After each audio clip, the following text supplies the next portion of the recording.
Good afternoon, friends.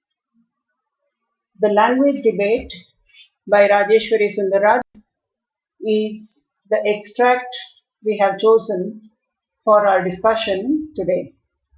Let's start with learning something about the author. She was educated in Bombay and Washington, D.C., United States of America. She was a professorial fellow at Ulfson College, UK, a senior fellow at the Nehru Memorial Museum and Library, as well as Center for Women's Development Studies, New Delhi. She was Shamshi Visiting Professor at Oberlin College, Ohio, USA, and she is known to be an erudite scholar and a critic, contributing to the critical discourses on the relationship between genders, post colonialism, nationalism, and about the extract. The language debate, the extract which we have chosen for our discussion today, is from her longer essay, Fixing English, Nation, Language, Subject, from the book The Lie of the Land, English Literary Studies in India, which was published in 1992.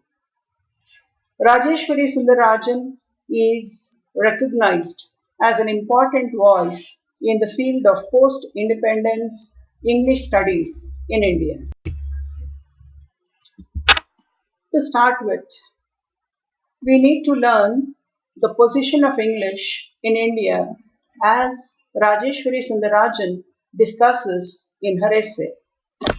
She talks about the position of English in India.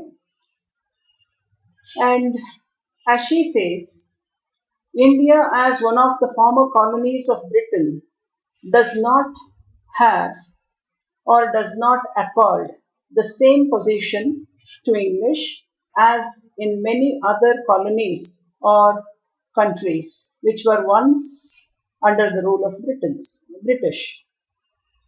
English in India needs to be located in the larger context of an essentially conflictual social dynamics. English and Hindi in India have acquired hegemonic proportions in the spheres of education and culture. So, Rajeshwari Sundarajan discusses these topics through her essay, validating them with illustrations. Let's begin. English in India in most states is only a second language. So, English language in India is regarded as the second language, and the first language is either Hindi or a regional language. English does enjoy undisputed importance because of its global currency, communication link within the country, and as it is the language of higher education, as a language of science and technology, and international affairs and commerce. It also has widespread use and prestige, which is attributed to it due to the post-war hegemony of United States of America rather than the British Empire. English in India is guarded by ideology, region, and class. As Rajeshwari identifies it, English is not a language in India, it is the locus of a set of values. English is located in the essentially conflictual social dynamics. Through the essay, she gives us a lengthy discussion of the conflictual social dynamics. She identifies the conflict in three areas between the opposed advocates of a national language, that is at the national level, and at the state level is the second conflict that she identifies, that is between linguistic regions, and the third is between the privileged classes. At the level of the nation, English is considered anti-national as it displaces the Rashtrabhasha Hindi. Supporters of Hindi have always thought of English as a language of a foreign country and never a language of the land or language of the soil. But English is the pan Indian language and does not belong to any specific region, but it is the language of administration and it is the language of the nation, as Ejaz Ahmed in his Third World Literature points out. Though Hindi is the language of roughly half the population, the other half consider it an imposition. And here we can read it as North and South respectively. North India is considered the Hindi belt, while South India is considered the non Hindi belt. The issue of imposition of Hindi toppled governments in Tamil Nadu in 1965. So, at the state level, we do find a conflict regarding the status of English. Tamil Nadu Chief Minister M. Karunanidhi once had warned his people, quote, if English, which protects us like a shield, is banished, the Hindi sword will cut us to pieces. Unquote. So, in Tamil Nadu, English language had become a major issue which had acquired a political dimension. The three language formula was evolved as a solution for this conflict between English, Hindi, and regional languages in some states. But it was never implemented in all earnestness, as Rajeswari Sunder Rajan points out. Perhaps the teaching of English, which was inadequate and unsatisfactory, led to the increased demand for learning English in the country as she sees it.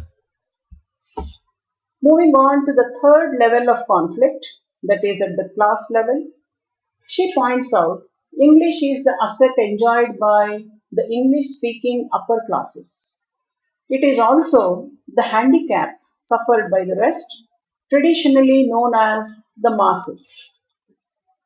She quotes D.L. Shate, an author and a senior fellow at the Center for the Study of Developing Societies, and she says the debate reflects a conflict over power in the society between two elite groups, the nationally entrenched English educated elite and the new growing elite without the influence of English education. Here we find the power struggle between the Hindi and the English elite. The English elite have tightened the hold on the levers of power at the national level since independence, while the non English elite have risen at the state and regional levels and they exercise power. The difference between rural and urban backgrounds cannot be undermined here when it comes to the question of power and predominance. English occupies a central role for the former, that is, the English elite, while it occupies a marginal role for the latter, that is, the non English elite. It is now necessary to realize the material consequences of the choice of language. This is where we get into the sphere of language hegemony. Language can be hegemonic in two spheres, culture and education. Though the distinction is not absolute, in India, one can see the spread of Hindi in the cultural arena and the influence of English in education. In spite of its importance, English is not considered a threat to indigenous culture or literature because of strong cultural roots. Many of Indian languages have hundreds and thousands of years of history, and they are not displaced by English. But in comparison, in Africa, colonial imposition displaced languages, the native languages of Africa, and they also marginalized entire cultures. Coming to the situation in India, it has been a potpourri of languages. English has been an add on in a country of multiple languages. English and Indian languages coexist within the social discourse. As we see, bilingualism or multilingualism is a common phenomenon in India. In post independent India, reorganization of the states on linguistic basis, print media, and the rise of neo socio cultural groups have upheld the influence of regional languages. So, at the state level, we do find a conflict regarding the status of English. Tamil Nadu Chief Minister M. Karunanidhi once had warned his people, quote, if English, which protects us like a shield, is banished, the Hindi sword will cut us to pieces. Unquote. So, in Tamil Nadu, English language had become a major issue which had acquired a political dimension. The three language formula was evolved as a solution for this conflict between English, Hindi, and regional languages in some states. But it was never implemented in all earnestness, as Rajeswari Sunder Rajan points out. Perhaps the teaching of English, which was inadequate and unsatisfactory, led to the increased demand for learning English in the country as she sees it.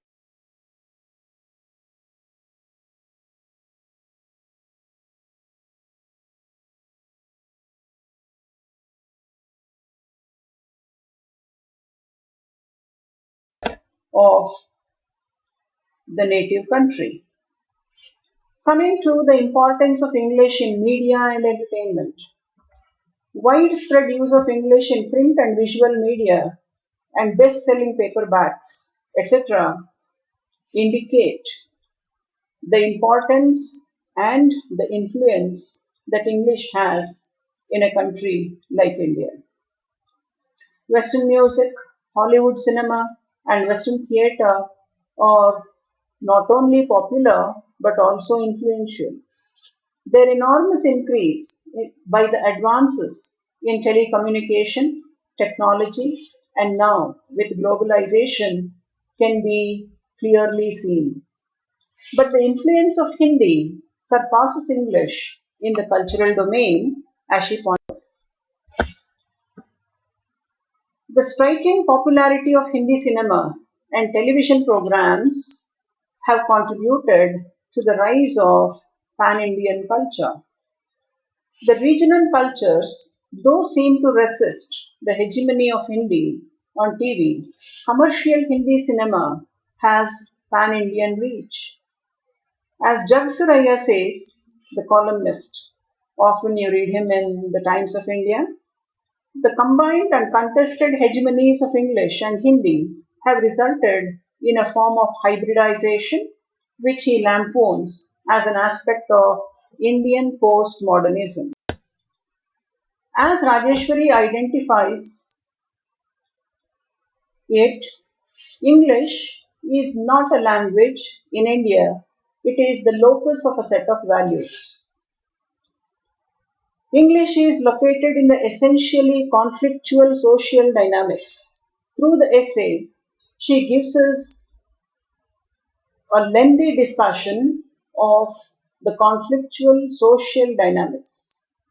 She identifies the conflict in three areas between the opposed advocates of a national language, that is at the national level, and at the state level is the second conflict that she identifies, that is between linguistic regions, and the third is between the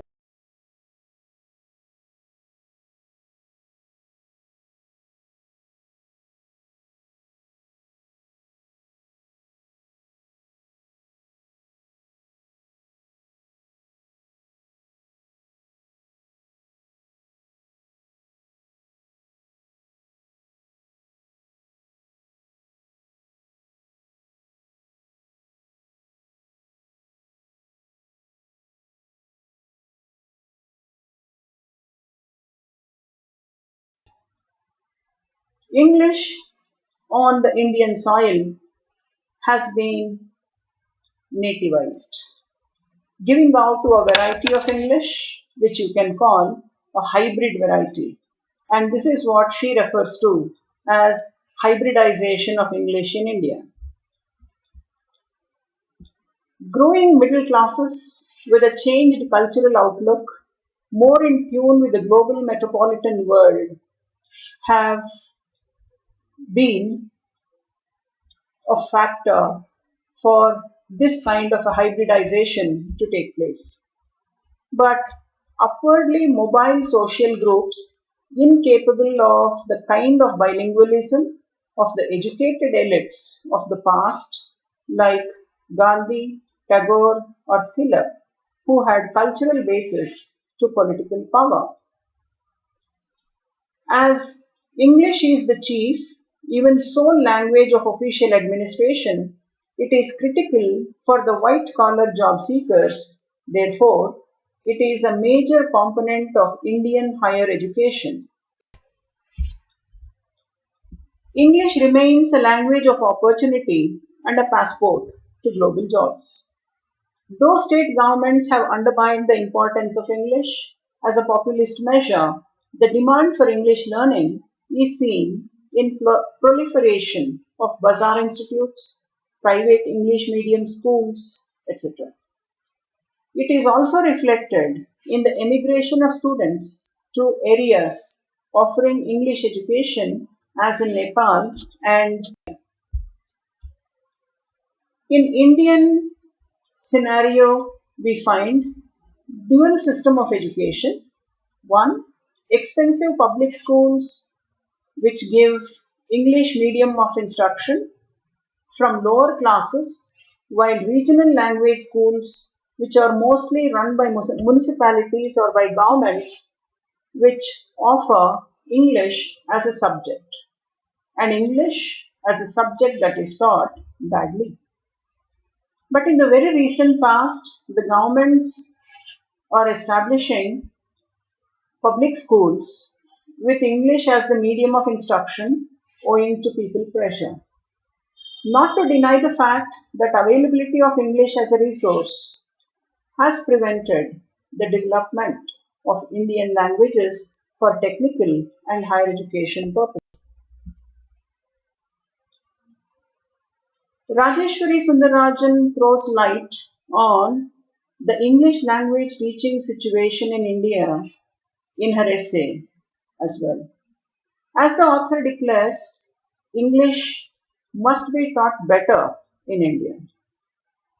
Functional, specific, and goal directed language syllabus is found in very few schools and universities, according to her. In most cases, it is classic texts, including Shakespeare, used for imparting language skills. Therefore, the students turn to bazaar institutes and English centers to learn English for real life communicative purposes like interviews, competitive exams, business and correspondence, which is an indication of the need of the society. She also concludes her essay giving out a suggestion to restructure English pedagogy in the Indian English teaching and learning context. As she suggests, there should be a universal adoption of an Indian language as the medium of instruction in all schools, with English taught as a second language diligently. But English literary studies would lose prominence as language course with this kind of a change. It should not look a cloned version of English literature in Anglo-American Academy, and therefore it has to be changed to a language course. But literature studies can be reintroduced more meaningfully as culture studies. As she says, teaching of English cannot confine itself to the conflictual language situation in the country. The policies and practices have to take into account the broader scene of education and transform themselves into meaningful teaching and learning situations. English teaching and learning has to extend beyond its restricted dimensions. Thank you.